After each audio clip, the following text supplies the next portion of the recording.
So we've got breaking news from the Middle East, and this is significant. Moments ago, the Israeli military saying that it conducted a strike against senior Hamas leadership. Multiple explosions reported not in Gaza, but in the capital city of Doha in Qatar. In Tel Aviv, Greg Palcott's watching that story. And Greg, it's early. What have you learned from there? Hello. Well, Bill, this war just stepped up by one more step. In the past half hour or so, we have gotten reports that for the very first time, Israel has struck Doha, Qatar, aiming at the Hamas leadership there. Remember, Qatar is one of the two mediating countries, Qatar and Egypt, trying to come up with an end to this war. And now Israel has struck out at the country, but not the country itself, struck out at Hamas leadership, which away from Gaza uses Qatar as a base of operation. And according to Israeli television, and we do not have this confirmed, but Israeli media claims that 5 of the top leaders of Hamas at their headquarters was targeted by an Israeli, an IDF airstrike, and they were killed. Again, no confirmation of this, but it's quite a blow. I mean, they justify it in their own statement, saying that these individuals were for years members of the leadership and leading the terror operations directly responsible for, in the words of Israel, the brutal October 7th massacre, and have been orchestrating and managing the war against the state of Israel. But Bill, I mean, we have to also understand it's these individuals that are involved in negotiations to try to end the war, that they are talking to the other side. They are talking to the United States. They are in a safe country specifically for that reason.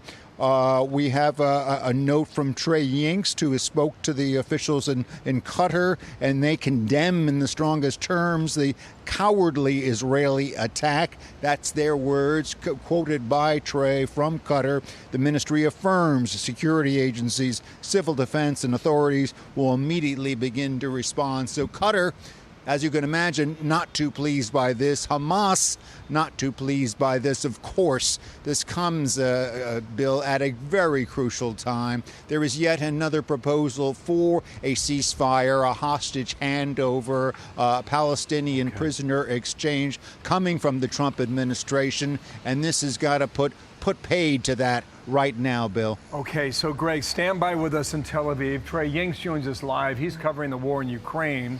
Live in the capital city of Kyiv. And Trey, the thing that's critical about the leadership for Hamas operating out of Qatar and not Gaza City is that they were living big lives.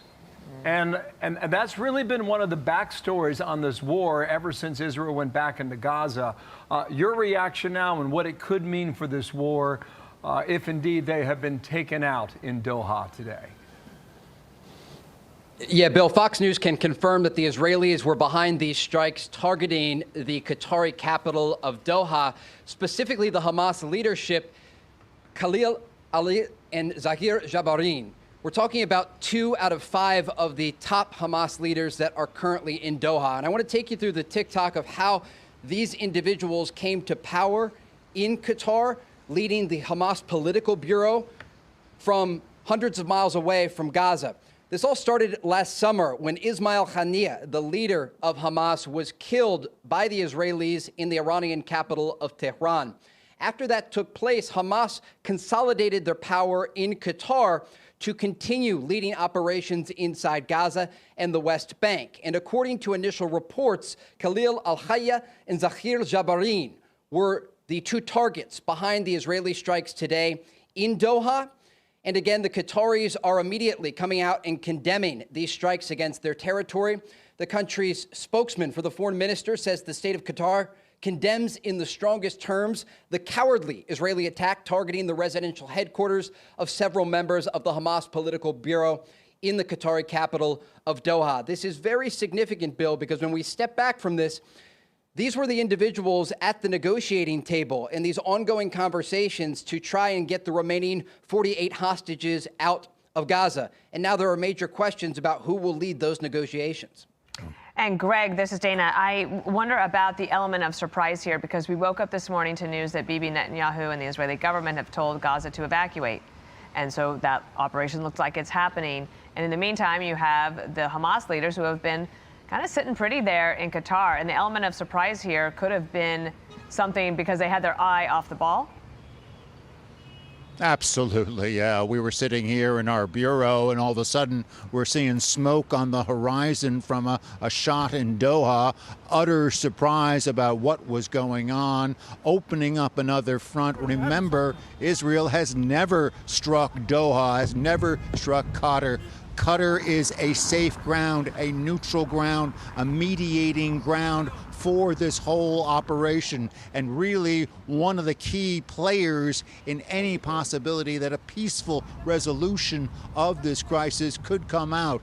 As Trey noted, yes, these individuals were orchestrating a lot of the bad stuff going on in Gaza, but they were also the public face of Hamas, and they were dealing with Egypt and Qatar and Steve Witkoff and other individuals. To kill them basically says from Israel that they've had it with any kind of negotiations. Already in the past day or so, we've heard words that Gaza City must be completely evacuated. They're throwing in the dice on this. It looks like it's full steam ahead talk for about the American full-scale presence in war by Qatar. Israel. Back to you. Okay. All right, gentlemen. Thank you. Greg Palcott and Trey Yingst both working that story. I think it's worth pointing out that the video we're watching right there is in Qatar. It's daylight still there. And Israeli media in some corners are reporting that President Trump gave his approval for this hit. And if you remember, on Sunday en route to the U.S. Open, he put out one of these warnings on True Social about Hamas and the Israeli government accepting the terms. Otherwise, you'll find out soon what happens, just to paraphrase what that message was on Sunday. So it is all happening now. The fallout from this is really yet to be determined, but we'll stay on it and want to bring that to you as we continue now. Thank you, Trey. Thank you, Greg. Back to you, gentlemen.